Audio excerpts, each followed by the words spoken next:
በስመ አብ ወወልድ ወመንፈስ ቅዱስ አሐዱ አምላክ አሜን። አንድ አምላክ በሚሆን በአብ በወልድ በመንፈስ ቅዱስ ስም ኅዳር 21 በዚች ቀን የእመቤታችን የቅድስት ድንግል ማርያም የበዓሏ መታሰቢያ ነው። በጸሎቷ በሚገኝ በረከቷ ከሁላችን ጋር የክርስቲያን ወገኖች ጋር ይሁን ለዘላለሙ አሜን። በዚች ቀን ከሮሚ ሀገር የሆነ ታምራትን የሚያደርግ ቅዱስ ጎርጎርዮስ አረፈ። ይህም ቅዱስ ከታናሽነቱ ጀምሮ የቤተ ክርስቲያንን ትምህርት የቀናች ሃይማኖትንም ተምሮ እውነተኛ ክርስቲያን ሆነ። ከዚህም በኋላ የዚህን ዓለም ኃላፊነት የማያልፍ የመንግስተ ሰማያትን ኑሮ አሰበ።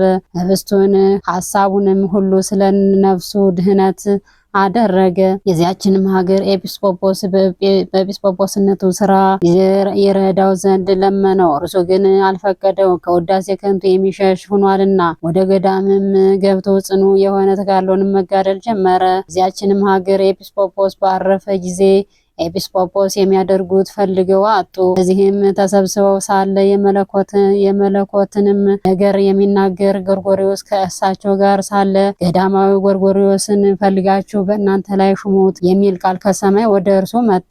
በበረሃም ውስጥ በፈለጉት ጊዜ አላገኙትም። እየፈለጉትም ብዙ ቀን ኖሩ።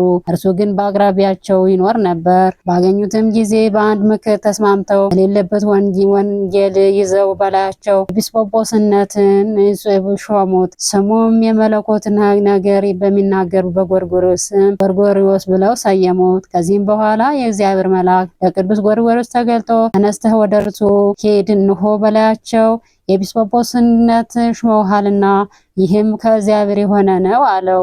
ያን ጊዜ ወደ እርሱ ወረደ። የአምላክን ትእዛዝ መተላለፍ ፈርቷልና። ባዩትም ጊዜ መጥተው በታላቅ ክብር ቀበሉት። የሹመቱንም ስርዓት ፈጸሙ። እግዚአብሔር ቁጥር የሌላቸው ብዙ ታምራትን በእጁ ገለጠ። ስለዚህም ገበሬ መንክራተ ጎርጎርዮስ ተብሎ ጠራ። ከብዙዎች ታምራትም አንዱ ሁለት ወንድማማቾች ነበሩ። ከራሳቸውም ብዙ አሳዎችን የሚያጠምዱ ታናሽ ባህር ነበረቻቸው። አንዱም አንዱ የኔ ናት በማለት እርስ በርሳቸው ተጣሉ። ስለዚህም ባህር በመካከላቸው ይፈር ዘንድ ወደ ጎርጎርዮስ ለመሄድ ተስማምተው እርሱንም ከሁለት ተካፈሉት ብሎ አዘዛቸው። እንዳዘዛቸውም ባልተስማሙ ጊዜ ስለዚያች ባህር እግዚአብሔርን ለምነው፣ በዚያም ጊዜ ባህሪቱ ደርቃ የምትታረስ ምድር ሆነች። በመካከላቸው ሰላም ሆነ። በእጆቹ ስለሚያደርጉ ድንቅ ታምራት ዜና በሁሉ አገር ተሰማ።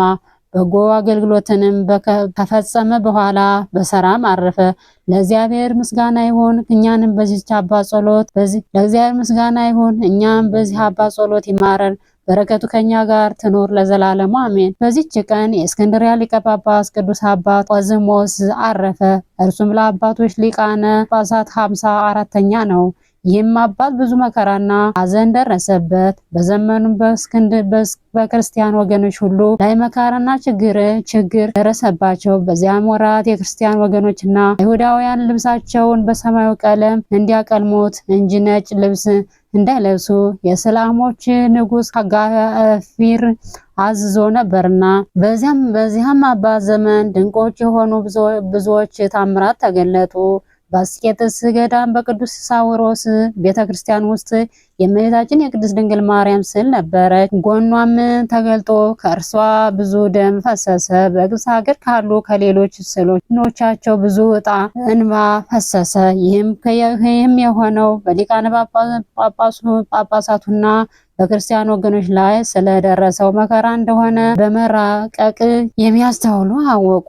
ከዚህም በኋላ ስለ እነዚያ የክፉ ወራቶች ፈንታ በጎ የሆኑ ወራቶችን እግዚአብሔር ሰጠው። ሁልጊዜም ምዕመናንን የሚያስተምራቸውንና የሚያጽናናቸው በቀናች ሃይማኖትም የሚያበረታታቸው ሆነ። በወንጌላዊ ማርቆስ ወንበርም ላይ 7 ዓመት ከ500 ወር ከኖረ በኋላ በ575 ዓመተ ሰማዕታት ኅዳር 21 ቀን አረፈ። ዮንሶር በሚባል ዋሻም ተቀበረ። ለእግዚአብሔር ምስጋና ይሁን። እኛንም በዚህች አባት ጸሎት ይማረን፣ በረከቱ ከኛ ጋር ትኑር ለዘላለሙ አሜን።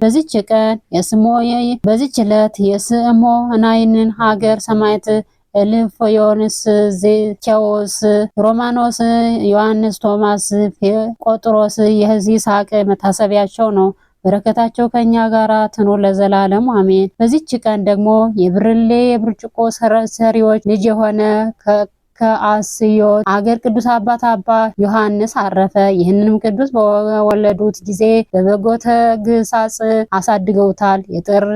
የጥርብ ስራቸውንም አስተማሩት። ከጥቂት ዘመናትም በኋላ አባትና እናቱ አረፉ። ያን ጊዜ ወደ ቅዱስ አባት ኢስዶሮስና ወደ አባ ባዮምን ዘንድ ሂዶ ምንኩስና መነኮሰ። በጾምና በጸሎት በገድል ሁሉ ተጠምዶ ተጋደለ።